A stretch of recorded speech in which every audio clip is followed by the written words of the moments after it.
उद्योगपती रतन टाटा यांचं निधन झालेलं आहे। वरळीतील स्मशानभूमीत त्यांच्यावर अंत्यसंस्कार होणार आहेत। शासकीय इतमामामध्ये हे अंत्यसंस्कार केले जाणार आहेत। तर महाराष्ट्र सरकारकडून 1 दिवसाचा दुखवटा देखील मुख्यमंत्री एकनाथ शिंदे यांनी जाहीर केलेला आहे। उद्योगपती रतन टाटा यांचं निधन झालंय। वयाच्या 86व्या वर्षी त्यांनी अखेरचा श्वास घेतलाय।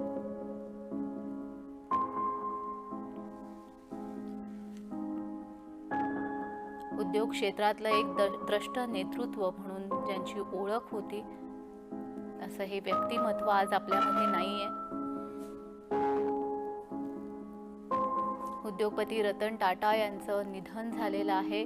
शासकीय इतमामामध्ये त्यांच्या पार्थिवावर अंत्यसंस्कार होणार आहेत। दरम्यान रतन टाटा यांचं पार्थिव हे NCPA मध्ये अंत्यदर्शनासाठी ठेवण्यात आलेलं आहे आणि केवळ राजकीय वर्तुळातून नव्हे, केवळ उद्योग जगतातून नव्हे, मनोरंजन विश्वातून नव्हे, तर सर्वच ठिकाणच्या सामान्य व्यक्ती देखील, शिवाय टाटा समूहाचे सगळे कर्मचारी यांनी इथे अंत्यदर्शनासाठी गर्दी केल्याचं आपल्याला पाहायला मिळत आहे। रतन टाटा यांचं पार्थिव हे NCPA मध्ये अंत्यदर्शनासाठी ठेवण्यात आलेले आहे आणि एकच गर्दी या अंत्यदर्शनासाठी झालेली आपल्याला पाहायला मिळते। अनेक राजकीय वर्तुळामधल्या नेत्यांनी अंत्यदर्शन घेतलेलं आहे। उपमुख्यमंत्री अजित पवार, राष्ट्रपतीचे अध्यक्ष शरद पवार, राज ठाकरे हे देखील अंत्यदर्शन घेणार आहेत आणि एकंदरच या सगळ्याच दिग्गज मंडळींसोबतच सामान्य नागरिक सुद्धा या अंत्यदर्शनासाठी गर्दी करत आहेत। शिवाय टाटा समूहाचे जे सगळे कर्मचारी आहेत ते देखील इथे येऊन अंत्यदर्शन घेत आहेत। प्रत्येक भारतीय मनाला चटका लावून जाणारी खरी तर ही गोष्ट आहे आणि प्रत्येकांनाच एक प्रेरणा देण्याचं काम आपल्या संपूर्ण कारकिर्दीमधून रतन टाटा यांनी केलं आहे आणि त्यांच्याच नकळत त्यांनी संपूर्ण जगाला एक व्यक्तिमत्व कसं असावं, कसं जगावं याचा आदर्श घालून दिलेला आहे।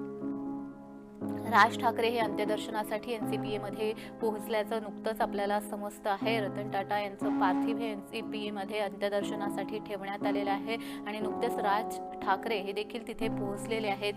ते देखील आता रतन टाटा यांचं अंत्यदर्शन घेत आहेत। सर्वांना स्फूर्ती देणारं, प्रेरणा देणारं असं व्यक्तिमत्व होतं। 86व्या वर्षीपर्यंत अविरतपणे ते काम करत होते आणि प्रत्येकालाच, आत्ताची जी युवा शक्ती आहे त्यांना देखील प्रेरणा देण्याचं काम हे रतन टाटा यांनी केलेलं आहे आणि उद्योग जगतामध्येच नाही तर सामाजिक क्षेत्रामध्ये देखील त्यांनी तितकंच उत्स्फूर्तपणे काम केलेलं आहे। कॅन्सर रुग्णांशी त्यांचा जास्त कळवळा होता, त्यासाठी टाटा रुग्णालय किंवा कॅन्सरग्रस्तांसाठी अनेक रुग्णालयं त्यांनी निर्माण केलेली आहे। शिवाय कुत्र्यांप्रती असलेलं त्यांचं प्रेम, श्वानांप्रती असलेलं त्यांचं प्रेमही आपल्याला पाहायला मिळते। बॉम्बे हाऊस जिथे हे टाटा समूहाचं कार्यालय आहे, तिथे कार्यालयामध्ये केवळ पाळीव श्वानांना नाही तर भटक्या श्वानांना देखील तिथे प्रवेश होता, तिथे येऊ शकत होते आणि श्वानांसाठी देखील त्यांनी चांगली अशी रुग्णालयं तयार केलेली आहेत आणि त्यांना देखील त्यांनी तितकंच जवळ मानलंय। त्यांचं प्रेम हे आपल्याला त्यांच्या कृतीमधून श्वानांविषयीचं देखील दिसून आलेलं आहे। तर असे हे उद्योगपती रतन टाटा आज आपल्यामध्ये नाहीये। त्यांच्या जाण्याने उद्योग जगतामध्ये एक पोकळी निर्माण झालेली आहे। मात्र असं जरी असलं तरी सुद्धा येणाऱ्या पिढीला आणि येणाऱ्या सगळ्याच उद्योजकांना मार्गदर्शन करण्याचं काम, प्रेरणा देण्याचं काम यांनी आपल्या कारकिर्दीमध्ये रतन टाटा यांनी केल्याचं आपल्याला पाहायला मिळते। खरं तर त्यांची ही पोकळी, त्यांच्या जाण्याने निर्माण झालेली पोकळी भरून निघू शकत नाही, तरी देखील त्यांनी जो वारसा दिलेला आहे, आपल्या कामामधून त्यांनी जी प्रेरणा दिलेली आहे ती येणाऱ्या सगळ्या संपूर्ण पिढीसाठी ही आदर्श अशीच आहे आणि तीच येणाऱ्या सगळ्या उद्योजकांना प्रेरणा देईल। यामध्ये आश्चर्य वाटण्यासारखी खरंच काही गोष्ट नाहीये आणि केवळ भारतामध्ये नाही तर आंतरराष्ट्रीय वरून देखील अशीच हळहळ असंच दुःख व्यक्त केलं जात आहे. भारताचं नाव हे आंतरराष्ट्रीय पातळीवरती नेऊन ठेवण्याचं काम हे रतन टाटा यांनी केलेलं आहे. अनेक आंतरराष्ट्रीय कंपन्या त्यांनी अधिग्रहित केल्या आणि त्यामधूनच त्यांनी दाखवून दिलं की भारत हा उद्योग क्षेत्रामध्ये कुठेही आंतरराष्ट्रीय पातळीवरती कमी नाही आहे, हे आपल्या कृतीमधून त्यांनी दाखवून दिलं. असे उद्योगपती रतन टाटा यांचं निधन झालेलं आहे, ते आज आपल्यामध्ये नाही आहेत.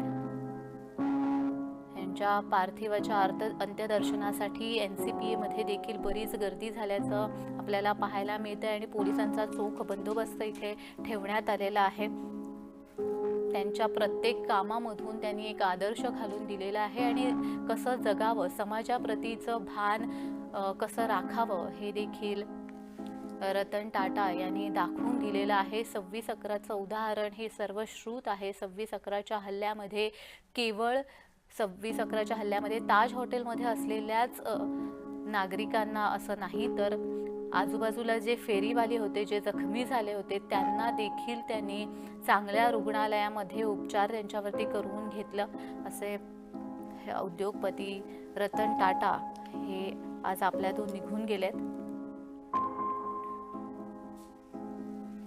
तर भाजपा नेते अशोक चव्हाण यांनी आपली प्रतिक्रिया व्यक्त केली आहे, पाहूयात.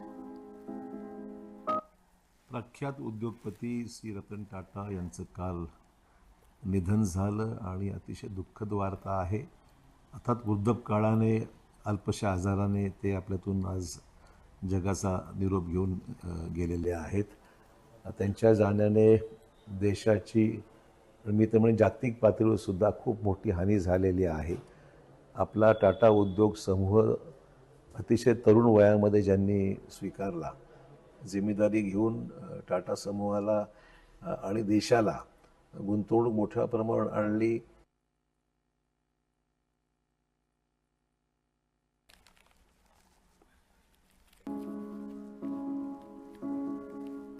उद्योगपती रतन टाटा यांच्या जाण्याने भारतीय समाज मनाला दुःख होतंय, हळहळ होते. राजकीय वर्तुळामधून सगळ्यांच्याच प्रतिक्रिया येऊ लागलेल्या आहेत, भावना व्यक्त केल्या जात आहेत, दुःख व्यक्त केलं जात आहे. त्यांच्या जाण्याने उद्योग जगताची देखील अपरिमित हानी झालेली आहे. आणि खरं तर एवढ्या मोठ्या उद्योग समूहाचे अध्यक्ष यांनी कोणताही बडेजाव न आणता सामान्य माणसासारखं आयुष्य आपलं जगलं. 20-25 मजल्यांच्या इमारतीमध्ये न राहता त्यांनी अगदी छोट्याशा फ्लॅटमध्ये सामान्य कर्मचाऱ्यांप्रमाणे आपलं आयुष्य व्यतीत केलं. आणि 1961 मध्ये खरं तर या टाटा उद्योग समूहामध्ये एक सामान्य कर्मचारी म्हणूनच ते रुजू झाले होते आणि तिथपासून तर ते टाटा उद्योग समूहाचे अध्यक्ष इथपर्यंतचा प्रवास त्यांनी केला. अनेक जबाबदाऱ्या त्यांनी लीलया सांभाळल्या आणि टाटा उद्योग समूहाचं नाव संपूर्ण देशभरातच नव्हे तर जगभरामध्ये ज्यांनी पोहोचवलं असे उद्योगपती रतन टाटा आज आपल्यामध्ये नाही आहेत. आणि केवळ उद्योग समूहामध्येच नाही, उद्योग जगतामध्येच नाही तर सामाजिक क्षेत्रामध्येही भारताचे आपण नागरिक आहोत आणि या देशाप्रती आपण काहीतरी देणं लागतो ही भावना ज्यांनी क्षणोक्षणी आपल्या संपूर्ण आयुष्यामध्ये जपली. आणि पहिले आपण भारताचे नागरिक आहोत आणि नंतर आपलं एक स्वतंत्र व्यक्तिमत्व आहे ही जाणीव त्यांनी आपल्यामधली कधी मरू दिली नाही आहे. आणि त्याच जाणीवेप्रती आणि आपण देशाचं काहीतरी देणं लागतो आणि त्यासाठी आपल्याला काम करायला पाहिजे याच जाणीवेतून ते आयुष्यभर काम करत राहिले. प्रत्येक तळागाळातल्या व्यक्तींचा त्यांनी विचार केला. असे उद्योगपती रतन टाटा त्यांच्यासारखं व्यक्तिमत्व विरळाच आहे असं आपण म्हणू शकतो. भारताला असं एक रत्न लाभलं होतं, मात्र हे रत्न आता आपल्यामध्ये नाहीये. मात्र त्यांच्या विचारातून आपण प्रेरणा घेतच राहू. येणारी देखील पिढी त्यांच्या विचारातून प्रेरणा घेत राहील आणि भारताला अशा उद्योगपतींची खरं तर गरज आहे, अशा व्यक्तिमत्वाची गरज आहे. हा आदर्श येणारी पिढी देखील सांभाळेल हीच आशा आपण करू शकतो. उद्योगपती रतन टाटा यांचं हे स्वप्न होतं की भारताचं नाव हे संपूर्ण जगामध्ये उंचावलं गेलं पाहिजे, त्यासाठी आपण काम केलं पाहिजे. आणि आपल्या सर्व कर्मचाऱ्यांना, आपल्या सर्व सहकाऱ्यांना ते हेच सांगत आलेले आहेत. आणि त्यावेळेचा एक किस्सा, ज्यावेळी एन चंद्रशेखर यांच्याकडे अध्यक्षपद देण्यात आलं त्यावेळी नाराजीचे सूर निर्माण झाले होते. त्यावेळेला रतन टाटा यांनी जे वक्तव्य केलं होतं, त्यामुळे त्यांचं व्यक्तिमत्व खरंच किती मोठं आहे हे देखील आपल्याला समजतं की टाटा हे नाव असणं महत्त्वाचं नाही, तर या उद्योग समूहाप्रती जे समर्पित होतात अशा व्यक्तींची आपल्याला गरज आहे, असं रतन टाटा म्हणाले होते.